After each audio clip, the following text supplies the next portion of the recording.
Ya? Rekam boleh. Bismillahirrahmanirrahim. Assalamualaikum warahmatullahi wabarakatuh. Pertama kali saya ucapkan ribuan terima kasih kepada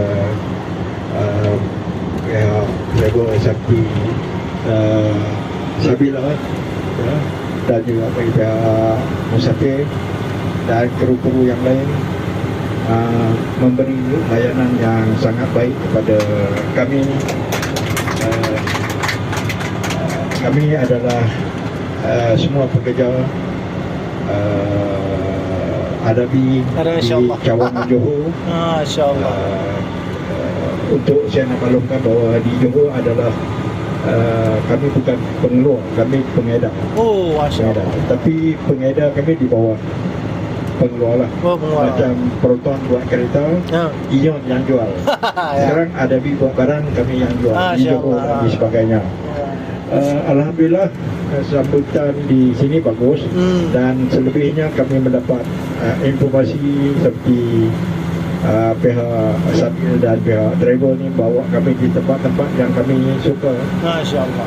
Tempat yang kami dah fokus dari sana, tempat yang kami kaji seperti Sabang, Pulau Sabang itu. Dan lama sudah kami tak snorkeling. Masya-Allah. Tahun ni kami sebut snorkeling. Dah lama. InsyaAllah akan datang kalau tak ke mana-mana. Kami menggunakan khidmat kru Musafir dan juga travel agensi Sabila. Masya-Allah. Sekali lagi saya ucapkan banyak-banyak terima kasih. Mungkin kekurangan kami adalah dari segi bahasa. Masya-Allah.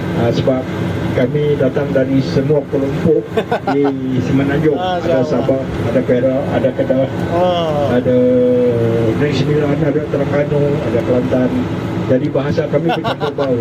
Ya, insyaAllah. Minta maaf sekali lagi kalau ada terkasar bahasa.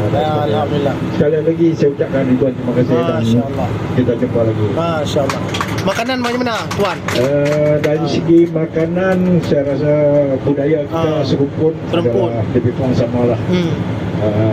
Macam saya, mungkin saya di daerah utara Semenanjung, hampir di ujung Aceh adalah budaya yang lebih kurang. Jadi pada saya sama. Okey, kat Sabang okey. Makanan sedap, Sabang juga.